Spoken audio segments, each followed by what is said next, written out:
صدق اللہ مولانا العظیم.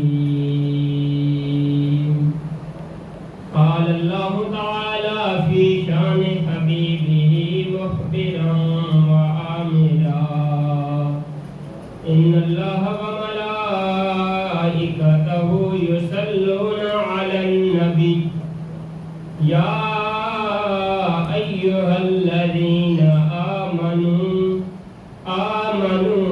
صلوا علیہ وسلموا تسلیما.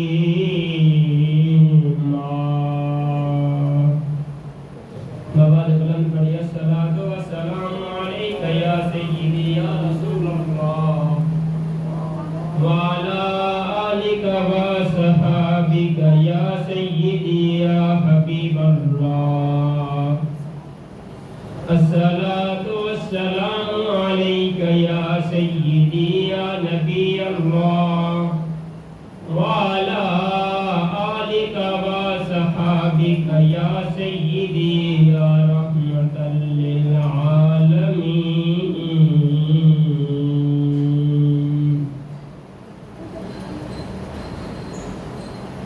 سب واجب الاحترام بزرگوں دوستوں السلام علیکم ورحمۃ اللہ وبرکاتہ.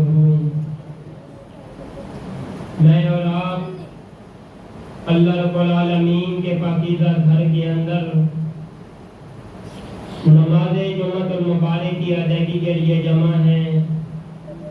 مالک کریم سے دعا ہے کہ مالک کائنات ہمارا یہاں مل بیٹھنا اپنی برکات مقدس میں قبول و منظور فرمائے. جیسا کہ آپ کے علم میں ہے اسلامی سال کا دوسرا مہینہ ظفر المظفر کا آج دوسرا جمعۃ المبارک ہے. آج عالم دین کی شان اور امام اہل سنت الشاہ مولانا امام احمد رضا خان بریلوی رحمۃ اللہ علیہ آپ کی سیرت پر چند گزارشات آپ کی سماعتوں کی نظر کرنا چاہتا ہوں. دوستان گرامی، اللہ رب العالمین نے اپنی لا ریب اور بے عیب کتاب کے اندر ارشاد فرمایا انما یخشی اللہ من عبادہ العلماء. اللہ کریم سے ڈرنے والے علماء کرام ہی ہیں. دوستان گرامی، میرے آقا کریم صلی اللہ علیہ وآلہ وسلم نے فرمایا انا عالمکم باللہ واخشاکم من. میں تم سب سے زیادہ خدا کو جاننے والا ہوں اور تم سب سے زیادہ رب العالمین سے ڈرنے والا ہوں. حضور علیہ السلام کی ذات اس کائنات کے بنانے کے اندر اثر ہے. اگر حضور نہ ہوتے تو کوئی چیز بھی رب نہ بناتا. وہ نبی فرماتا ہے میں سب سے زیادہ جاننے والا ہوں. اللہ تعالیٰ نے ہر چیز کا علم مجھے تمام انسانوں سے زیادہ دیا ہے اور میں ہی سب سے زیادہ ڈرنے والا ہوں. دوستان گرامی، ایک معرفت ہوتی ہے، کسی بندے کو جاننا ہوتا ہے. معرفت کیا ہے؟ اگر بچہ سانپ کو دیکھتا ہے وہ سانپ کی خوبصورتی کو دیکھ کر سانپ کو پکڑنے کی کوشش کرتا ہے، لیکن اسے یہ علم نہیں کہ سانپ کاٹتا ہے، لڑتا ہے، جس سے لڑ جائے وہ بندہ مر جاتا ہے. جب والدین سانپ کو دیکھتے ہیں وہ بچے کو اپنے پاس بلا لیتے ہیں، بچے کو اٹھا دیتے ہیں اور سانپ کو مار دیتے ہیں، کیونکہ والدین کو یہ معرفت حاصل ہے کہ سانپ لڑتا ہے، جسے لڑ جائے وہ بندہ مر جاتا ہے. اس لیے وہ سانپ سے ڈرتے ہیں اور انہوں نے اپنے بیٹے کو اٹھا لیا. اسی طرح جب بندہ اپنے رب کو جانتا ہو، پہچانتا ہو، جب رب تعالیٰ کے بارے میں بندہ پڑھتا لکھتا ہے تو اس بندے کا تعلق رب تعالیٰ سے مضبوط ہو جاتا ہے. رب تعالیٰ نے اسی لیے قرآن پاک میں فرمایا انما یخشی اللہ من عبادہ العلماء. بندوں میں سے ڈرنے والے علماء کرام ہی ہوتے ہیں، کیونکہ علماء کرام کو معرفت حاصل ہوتی ہے، وہ دینی علوم پڑھتے ہیں، اس وجہ سے وہ اللہ کریم سے ڈرتے ہیں۔ ایک مقام پر میرے آقا کریم صلی اللہ علیہ وسلم نے فرمایا، اللہ کریم رحمت نازل فرماتا ہے اور اس کے فرشتے زمین و آسمان کے اندر جو چیونٹیاں ہیں، جو کیڑیاں ہیں، وہ اپنی بلوں کے اندر، مچھلیاں پانی کے اندر اس بندے کے لیے دعا مانگتی ہیں جو بندہ بھلائی کی تعلیم دیتا ہے۔ یعنی عالم دین جو دین کا علم رکھنے والا ہوتا ہے، اس کی شان یہ ہے کہ وہ رات کو بستر پہ سو رہا ہو، اللہ کے فرشتے مچھلیاں اور چیونٹیاں اس بندے کے لیے دعا رحمت کر رہے ہوتے ہیں۔ اس کی وجہ کیا ہے؟ عالم کے دل کے اندر خوف خدا ہوتا ہے، سینے میں عشق مصطفیٰ ہوتا ہے، ہاتھ میں اسلام کا جھنڈا ہوتا ہے۔ کیونکہ عالم دین جو ہوتا ہے وہ ہر چیز کو جانتا ہے، وہ مسائل کو مد نظر رکھ کر شریعت پر عمل کرتا ہے۔ ایک دفعہ میرے آقا کریم صلی اللہ علیہ وسلم تشریف فرما ہے، حضرت عبداللہ ابن عمر سے یہ روایت مروی ہے کہ ایک شخص سرکار کی بارگاہ میں آیا، کہنے لگا یا رسول اللہ، آپ مجھے یہ بتائیں کہ عالم افضل ہے یا عابد؟ یعنی جو دین سیکھنے والا ہے، جو عالم ہے وہ افضل ہے یا جو عبادت کرنے والا ہے؟ یعنی جو جاہل ہے، جس نے علم سیکھا نہیں لیکن وہ عبادت کرتا ہے، ان دونوں میں سے بتائیں افضل کون ہے؟ سرکار نے جب اس کا یہ سوال سنا، سرکار نے فرمایا، سرکار کے چہرے پہ مسکراہٹ آ جاتی ہے، سرکار مسکرائے، سرکار نے کہا اے بندے، تیرے اس سوال سے فرشتوں کو بھی تعجب ہے، فرشتے بھی تیرے اس سوال سے حیران ہیں، کیونکہ اللہ کے نزدیک ایک سست عالم 70,000 محنتی رات بھر اٹھ کر عبادت کرنے والے اور دن کو روزہ رکھنے والے عابد سے عالم کی فضیلت اوپر ہے، یعنی عالم افضل ہے عابد سے۔ دوستان گرامی، ایک مقام پر رب تعالیٰ نے فرمایا لیما تقولون ما لا تفعلون، تم وہ بات کیوں کہتے ہو جس پر عمل نہیں کرتے؟ عالم وہ ہوتا ہے وہ بات سامعین کو بتائے جس پر خود بھی عمل کرتا ہو، اگر خود عمل نہ کرتا ہو وہ بات سامعین کو نہیں بتانی چاہیے، کیونکہ اس کا حکم رب تعالیٰ نے قرآن پاک میں دے دیا ہے۔ رب تعالیٰ نے فرمایا لیما تقولون ما لا تفعلون، تم وہ بات کیوں کہتے ہو جس پر خود عمل نہیں کرتے؟ یعنی پہلے خود عمل کرو، جب تم عمل کرو گے تمہارے عمل کرنے کی برکت کی وجہ سے اللہ رب العالمین سامعین کو بھی توفیق عطا فرمائے گا۔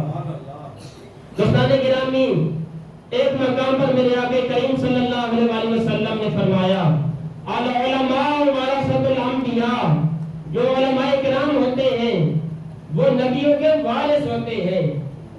نبیوں کی وراثت کیا ہے؟ حضور علیہ السلام سے ایک دفعہ سوال کیا گیا، یا رسول اللہ، انبیاء کی کیا چیز وراثت ہے؟ سرکار نے یہ نہیں فرمایا جس کے پاس زمین زیادہ ہو، نبی کی وراثت زمین ہے، دولت ہے، یہ نہیں فرمایا، بلکہ فرمایا نبی کی وراثت علم ہوا کرتی ہے، علم نبی کی وراثت ہوتی ہے۔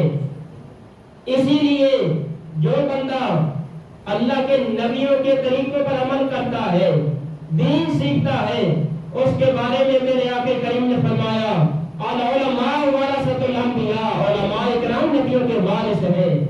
نبیوں کا کام کیا ہے؟ نبیوں کا کام یہ ہے کہ جو بھٹکے ہوئے ہیں، جو رب العالمین کو نہیں مانتے، ان کو کلمہ پڑھا کر راہ راست پہ لانا نبیوں کا کام ہے۔ اب یہی ڈیوٹی، یہی ذمہ داری علماء کرام بھی ادا کر رہے ہیں۔ ایک مقام پہ میرے آقا کریم نے فرمایا علماء امتی کالانبیاء بنی اسرائیل، میری امت کے علماء بنی اسرائیل کے نبیوں کی طرح ہیں۔ یعنی اللہ رب العالمین نے میری امت کے علماء کو یہ اعزاز حاصل کیا ہے کہ جو کام بنی اسرائیل کے نبی کرتے تھے وہ کام میری امت کے اولیاء کریں گے، علماء کریں گے۔ دوستان گرامی، رب تعالیٰ نے قرآن پاک کے اندر فرمایا یرفع اللہ الذین آمنوا منکم والذین اوتوا العلم درجات، اللہ تعالیٰ تمہارے ایمان والوں کے اور ان لوگوں کے جن کو علم دیا گیا ہے درجے بلند فرمائے گا۔ یہاں پہ دو چیزوں کا ذکر ہے، ایک چیز ایمان، یعنی جو بندہ ایمان لے آئے رب تعالیٰ اس کے بھی درجے بلند کرے گا، اور دوسرا وہ بندہ جس نے علم دین حاصل کیا رب تعالیٰ اس بندے کے بھی درجے بلند فرما دے گا۔ اور رب تعالیٰ نے دوسرے مقام پہ فرمایا هل يستوي الذين قل هل يستوي الذين يعلمون والذين لا يعلمون انما يتذكر اولو الالباب۔ محبوب فرما دیجئے کیا جاننے والے اور انجانے برابر ہو سکتے ہیں؟ انما يتذكر اولو الالباب، نصیحت تو وہی پکڑتے ہیں جو عقل والے ہوتے ہیں۔ دوستان گرامی، ایک مقام پہ میرے آقا کریم صلی اللہ علیہ وسلم نے فرمایا من یرد اللہ بہ خیرا یفقہہ فی الدین، انا قاسم واللہ یؤتی، اللہ رب العالمین جس سے بھلائی کا ارادہ کرتا ہے اسے دین کی سمجھ بوجھ عطا فرماتا ہے۔ انا قاسم، میں تقسیم کرتا ہوں، واللہ یؤتی، اللہ کریم مجھے عطا فرماتے ہیں۔ یعنی جو علم ہے اللہ رب العالمین اپنے محبوب کو عطا فرماتے ہیں، حضور اپنے غلاموں کو عطا فرماتے ہیں۔ اب جو کہے نبی کے پاس کسی چیز کا اختیار نہیں، نبی دے نہیں سکتے، بلکہ قرآن پاک کے کئی مقامات پر رب تعالیٰ نے اپنے ساتھ اپنے محبوب کا بھی ذکر کیا۔ اللہ رب العالمین بھی بندے پر فضل فرماتے ہیں اور اس کے نبی بھی بندے پر فضل فرماتے ہیں۔ اللہ رب العالمین اپنے محبوب کو علم عطا فرماتا ہے، اللہ کا محبوب اپنے غلاموں کو عطا فرماتا ہے۔ دوستان گرامی، پھر حضور علیہ السلام نے فرمایا، حضرت ابو داؤد کی یہ حدیث پاک ہے، ان اللہ یبعث لہذه الامة علی راس کل 100 سنة من یجدد لها دینها،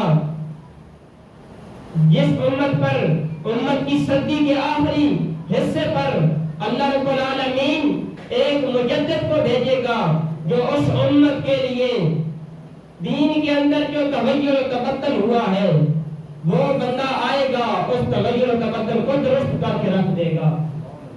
یہ سرکار نے پہلے بتا دیا تھا، سرکار نے فرمایا یہ 100 سال کے بعد مجدد آئے گا، اور مجدد کی یہ نشانی ہے کہ وہ 2 صدیاں پاتا ہے، ایک صدی کے اندر اس کی ولادت ہوتی ہے اور دوسری صدی کے اندر اس کا وصال ہوتا ہے۔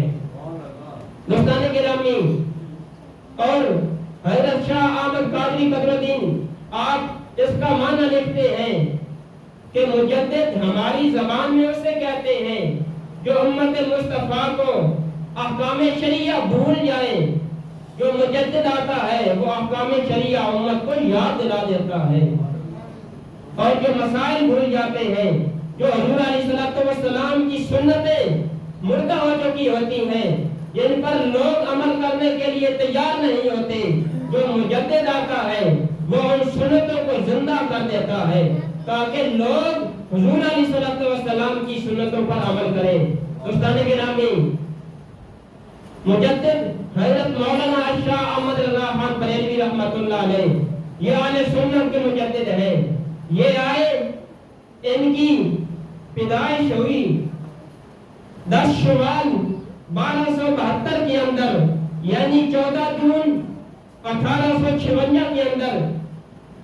یہ بریلی کا ایک شہر تھا جس کا نام یسول تھا، وہاں پر پیدا ہوتے ہیں۔ اللہ رب العالمین کا ان پر کرم یہ ہوا، ان کا پورا خاندان عالم تھا۔ صرف عالم ہی نہیں بلکہ بڑی بڑی وزارتیں تھیں۔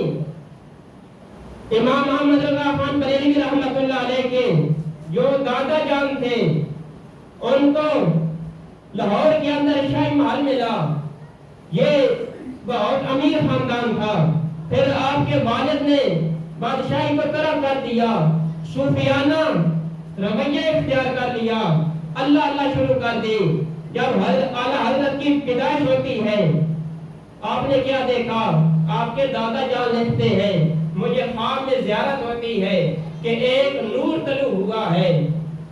آپ نے لوگوں سے تعبیر پوچھی، لوگوں نے کہا اللہ رب العالمین تجھے پوتا دینے والا ہے، اس کی شان یہ ہے کہ اللہ رب العالمین اسے زمانے کا مجدد بنا دے گا۔ دوستان گرامی، جب آپ پیدا ہوئے، آج کل ہمارا بچہ 5 سال کا ہو جائے اسے کلمہ پڑھنا نہیں آتا۔ اعلیٰ حضرت کی شان یہ تھی کہ آپ نے 4 سال کی عمر کے اندر قرآن کریم کو ناظرہ پڑھ لیا، یعنی دیکھ کر آپ نے الحمد سے لے کر والناس تک قرآن کریم کو مکمل کیا۔ اور اعلیٰ حضرت نے 6 سال کی عمر کے اندر میلاد کے مہینے کے اندر، ربیع الاول کے مہینے کے اندر آپ نے علماء کرام کی موجودگی کے اندر حضور علیہ السلام کا میلاد بیان کیا۔ دوستان گرامی، اعلیٰ حضرت کو اللہ رب العالمین نے بہت شان عطا فرمائی۔ آپ جب 13 سال کے ہوئے تو آپ نے تعلیم کو مکمل کر لیا، یعنی درس نظامی کی تعلیم مکمل کر لی، اور آپ نے ایک فتویٰ لکھا 13 سال کی عمر کے اندر۔ جس دن وہ فتویٰ لکھا، لوگوں نے اس فتوے کو پڑھا، آپ کے دادا جان کے فتوے کو پڑھتے ہیں، آپ نے دیکھا کہ اللہ رب العالمین نے میرے پوتے کے اندر وہ کمالات رکھے ہیں۔ جب آپ نے اس فتوے کو پڑھا کوئی غلطی نہ تھی، اس دن آپ نے وہ فتویٰ جاری کیا۔ دوستان گرامی، اعلیٰ حضرت کو تھے، آپ بر صغیر کے اندر قیام پذیر تھے، وہاں پر ہندو تھے۔ ہندوؤں نے کہا، اعلیٰ حضرت نے ایک دفعہ کہا میں گائے کو ذبح کروں گا۔ ہندوؤں نے کہا آپ گائے کو ذبح نہیں کر سکتے۔ آپ نے کہا میں گائے ذبح کروں گا، کیونکہ یہ اللہ اور اللہ کے رسول کی پسندیدہ چیز ہے، رسول اللہ نے اسے حلال کہا ہے، میں اسے ذبح کروں گا۔ آپ نے گائے کو ذبح کر دیا۔ جب رات کو آپ اپنے گھر آرام فرما تھے، وہ ہندو جس نے کہا آپ گائے کو ذبح نہیں کر سکتے، وہ خنجر لے کر آپ کی چارپائی کے قریب آیا آپ کو مارنے کے لیے۔ اس نے کیا دیکھا کہ ایک شیر مجھ پر حملہ آور ہوا، اس نے مجھے اعلیٰ حضرت کے قریب نہ جانے دیا۔ جب وہ واپس اپنے گھر آیا، صبح اعلیٰ حضرت جب فجر کی نماز ادا کر کے مسجد سے باہر آنے لگے، وہ ہندو آ جاتا ہے، اس نے کہا حضور مجھے معاف فرما دیں۔ آپ نے کہا چلا جا۔ اس نے کہا پھر مدد مانگی، مجھے معاف فرما دیں۔ آپ نے پوچھا تیرے ساتھ ہوا کیا ہے؟ اس نے کہا رات کو میں خنجر لے کر آپ کو قتل کرنے کے ارادے سے گیا، لیکن جب میں آپ کے قریب جاتا ہوں ایک شیر مجھ پہ حملہ آور ہوتا ہے، اس لیے میں واپس آ گیا۔ آپ نے کہا ہم جن کی ڈیوٹی دے رہے ہیں وہ ہمیں لوارث چھوڑا نہیں کرتے، وہ ہماری حفاظت کرنے والے ہیں۔ تم نے کیا جانا، ہم جس نبی کا کلمہ پڑھتے ہیں وہ اپنے غلاموں کو اکیلا نہیں رہنے دیتے۔ دوستان گرامی، اعلیٰ حضرت کو رب تعالیٰ نے بہت علم عطا فرمایا۔ آپ مکہ کے اندر حج کرنے کے لیے گئے تو مکہ کے جو علماء تھے انہوں نے یہ فتنہ شروع کر دیا کہ اعلیٰ حضرت رحمۃ اللہ علیہ نے حضور علیہ السلام کے علم کو اللہ کے علم کے برابر کہا ہے، یعنی اللہ اور رسول کا علم برابر ہے۔ لوگوں نے یہ فتنہ شروع کر دیا۔ آپ نے، کیونکہ حضور غوث اعظم کا فرمان ہے جو میرا غلام ہوتا ہے وہ جس مقام پر بھی ہو مجھے یاد کرے، میں اس کی مدد ضرور کرتا ہوں۔ اعلیٰ حضرت نے اس مقام پر خانہ کعبہ شریف کے سامنے حضور غوث اعظم کو یاد کیا۔ آپ فرماتے ہیں آپ کو اس وقت بہت تیز بخار تھا، آپ نے جب اپنے مرشد کو یاد کیا تو رب تعالیٰ نے تمام حجابات اٹھا دیے۔ آپ نے کیا دیکھا، سامنے رسول اللہ بھی تشریف فرما ہے، دائیں جانب حضرت علی المرتضیٰ تھے، بائیں جانب حضرت غوث اعظم تھے۔ جب یہ تینوں شخصیات سامنے تشریف لائی تو اعلیٰ حضرت کہتے ہیں مجھے رسول اللہ نے بتایا، میں نے کتاب لکھنا شروع کر دی۔ 7.5 گھنٹوں کے اندر عربی کی ایک کتاب لکھی، جب اس کا نام تھا الدولۃ المکیہ فی معدن الغیبیہ، یعنی حضور علیہ السلام کے علم غیب پر آپ نے بہت استدلال کے ساتھ وہ کتاب لکھی۔ آپ نے جب علماء عرب کو وہ کتاب پیش کی، انہوں نے پڑھی، آپ اپنے شاگردوں کو وہ کتاب دے کر آئے، کہا جو جو بھی کتاب مانگے ایک ایک نسخہ سب کو دے دینا۔ جب عرب کے علماء اس کتاب کو پڑھتے، کہتے یہ کتنے عرصے میں لکھی گئی، یہ کتاب یا تو سال کے اندر یا کئی مہینوں کے اندر لکھی گئی ہوگی۔ آپ کے شاگرد نے کہا میرے پیر نے 7.5 گھنٹوں کے اندر یہ کتاب لکھی ہے۔ کوئی بھی ماننے کے لیے تیار نہ ہوا۔ جب وہ شاگرد بریلی شریف آیا، اس نے یہ سارا معاملہ گوش گزار کیا۔ آپ نے اس وقت یہ بتایا کہ جب میں نے کتاب لکھنے کا ارادہ کیا تو میں نے اپنے پیر کو یاد کیا، اس وقت تینوں شخصیات میرے سامنے آ گئی، رسول اللہ بولتے رہے، میں نے وہ کتاب لکھ لی۔ دوستان گرامی، اعلیٰ حضرت کی یہ شان تھی۔ ایک دفعہ اعلیٰ حضرت تشریف لے گئے حج پر، آپ نے گنبد خضرا کے سامنے بیٹھ کر عرض کی یا رسول اللہ مجھے اپنا دیدار نصیب فرمائے، لیکن کرم نہ ہوا، آپ کو دیدار نصیب نہ ہوا۔ آپ نے وہیں بیٹھ کر رات لکھنا شروع کر دی۔ آپ نے کہا وہ سوئے لالا زار پھرتے ہیں، وہ سوئے لالا زار پھرتے ہیں، تیرے دل ہے کہاں پھرتے ہیں۔ جب آپ نے اس نعت کا آخری مقطع لکھا، یعنی آخری اشعار لکھا، تو آپ نے کہا کوئی کیوں پوچھے تیری بات رضا، تجھ سے کتے ہزار پھرتے ہیں۔ جب آپ نے یہ مصرع مکمل کیا تو اللہ رب العالمین نے تمام حجابات اٹھا دیے، رسول اللہ کی زیارت عطا فرما دی۔ آپ نے آگے کریم صلی اللہ علیہ وآلہ وسلم کو دیکھا۔ اعلیٰ حضرت کی یہ شان تھی۔ دوستان گرامی، اعلیٰ حضرت کو رب تعالیٰ نے بہت کمالات عطا فرمائے تھے۔ اعلیٰ حضرت ہر سال رسول اللہ کا میلاد منایا کرتے تھے، اور اعلیٰ حضرت نے ایک دفعہ سائنسدانوں سے پوچھا، ایک سائنسدان آیا کہنے لگا زمین گھومتی ہے، یہ سائنسدانوں کا کلیہ ہے کہ زمین گھومتی ہے۔ آپ نے کہا زمین نہیں گھومتی، کیونکہ میرے آقا کریم صلی اللہ علیہ وسلم نے فرمایا اس زمین کو ثبوت دینے کے لیے، یعنی ایک مقام پر کھڑا کرنے کے لیے رب تعالیٰ نے پہاڑ پیدا کیے ہیں۔ اب اس زمین پر پہاڑ ہے، یہ زمین ہل نہیں سکتی، گھوم نہیں سکتی۔ آپ نے یہ استدلال قرآن سے دیا۔ ایک اور سائنسدان آیا، آپ نے اس سے پوچھا بتا بارش کب ہونے والی ہے؟ اس نے بتایا تقریباً 1 مہینہ لگ جائے گا، 1 مہینے کے بعد بارش ہوگی۔ آپ نے کہا یہ نہ کہہ کہ بارش 1 مہینے کے بعد ہوگی، بلکہ آپ نے کہا اگر اللہ نے چاہا تو 1 مہینے کے بعد بارش ہوگی۔ وہ کہنے لگا نہیں، 1 مہینے کے بعد بارش ہونی ہے۔ آپ نے اسے سمجھایا، لیکن جب وہ نہ سمجھا تو آپ نے کہا رب تعالیٰ کسی کے حکم کا پابند نہیں ہے، جب وہ چاہے وہ بارش عطا کرتا ہے۔ آپ نے کہا چلا جا۔ جب وہ بندہ آپ کے گھر سے نکلا، جب وہ درمیان یعنی میدان میں پہنچ چکا تھا، اوپر سے بارش آئی، پھر وہ دوڑتا ہوا آپ کے پاس آیا۔ آپ نے فرمایا میرا رب پہ اتنا کامل یقین تھا، میں نے دعا مانگی، رب تعالیٰ نے میری دعا کو اسی وقت قبول فرما لیا۔ رب تعالیٰ نے بارش کو نازل کر دیا۔ یہ تمہارے فلسفے جھوٹے ہو سکتے ہیں، لیکن میرے آقا کریم صلی اللہ علیہ وسلم کا فرمان جھوٹا نہیں ہو سکتا۔ رب تعالیٰ قادر ہے، جس چیز کو چاہے فنا کر دے، جس چیز کو چاہے زندہ کر دے۔ دوستان گرامی، اعلیٰ حضرت کو اللہ رب العالمین نے بہت شانیں عطا فرمائی۔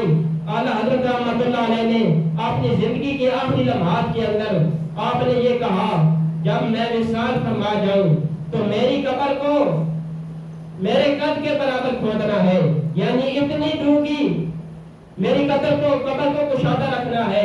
لوگوں نے کہا عام لوگوں کی نصف قد کے برابر قبر کو کشادہ کیا جاتا ہے۔ آپ نے کہا میں نے ساری زندگی رسول اللہ کی تابعداری کے اندر گزاری ہے، میں چاہتا ہوں جب رسول اللہ قبر انور کے اندر تشریف لائیں تو میں کھڑے ہو کر ان کا استقبال کروں۔ آپ یہ فرمایا کرتے تھے اگر میرے دل کو چیرا جائے، دل کے 2 ٹکڑے کیے جائیں تو ایک ٹکڑے پہ لا الہ الا اللہ لکھا ہوگا، دوسرے ٹکڑے پہ محمد رسول اللہ لکھا ہوگا۔ دوستان گرامی، آپ فرماتے ہیں قرآن کی ہر آیت نعت مصطفیٰ ہے۔ قل هو اللہ احد، کل معبود فرما دیجئے وہ اللہ ایک ہے، اللہ صمد، اللہ بے نیاز ہے، لم یلد، نہ وہ کسی کو جنا، ولم یولد، نہ وہ کسی سے جنا گیا، ولم یکن لہ کفوا احد، نہ ہی اس کے برابر ہے۔ آپ نے کہا دیکھو رب تعالیٰ بھی چاہتا ہے میری وحدانیت کا اقرار بھی ہو تو زبان مصطفیٰ سے ہو۔ رب تعالیٰ نے اسی لیے کہا محبوب آپ فرما دے کوئی میرے خدا ہونے کی، میرے وحدہ لا شریک ہونے کی تصدیق کرے نہ کرے، محبوب تم کر دو۔ دوستان گرامی، آپ کہتے ہیں قرآن کی ہر آیت نعت مصطفیٰ ہے۔ آپ نے ساری زندگی رسول اللہ کے عشق کے اندر، رسول اللہ کی تابعداری کے اندر، جتنے بھی اس وقت علماء کرام تھے انہوں نے مانا، اس وجہ سے اللہ رب العالمین نے آپ کو اعلیٰ حضرت کا لقب عطا فرمایا، کیونکہ اس زمانے کے جتنے علماء کرام تھے ان تمام علماء کرام سے زیادہ علم رکھنے والے، زیادہ رسول اللہ سے عشق رکھنے والے اعلیٰ حضرت کی ذات تھی۔ دوستان گرامی، اعلیٰ حضرت رحمت اللہ علیہ نے 25 صفر 1340 کے اندر آپ کا انتقال ہے، یعنی 28 اکتوبر 1921، یعنی 102 سال ہو گئے ہیں۔ 102 آپ کو اس دنیا فانی سے پردہ فرمائے، اتنا عرصہ گزر گیا ہے۔ آپ کا جب وصال ہوا جمعے کا دن تھا، جمعے کی دوسری اذان ہو رہی تھی، ادھر مؤذن حی علی الفلاح کہہ رہا تھا، ادھر اعلیٰ حضرت نے اپنی جان اللہ رب العالمین کے سپرد کی۔ دوستان گرامی، ہمیں بھی چاہیے ہم اپنے اکابرین علماء کرام کی تاریخ کو پڑھیں، پتہ چلے ہمارے علماء کرام نے دین کے لیے کیا کچھ نہیں کیا، اپنی زندگیاں وقف کر دی، اپنے عقیدے کا پہرا دیا، اپنے مسلک کا پہرا دیا۔ ہمیں بھی چاہیے ہم علماء کرام کی تاریخ کو پڑھیں اور اللہ کریم سے دعا مانگے، مالک کائنات ہمیں ہمارے جتنے بھی بزرگان دین اس دنیا فانی سے چلے گئے، رب تعالیٰ ان تمام کی درجات کو بلند فرمائے۔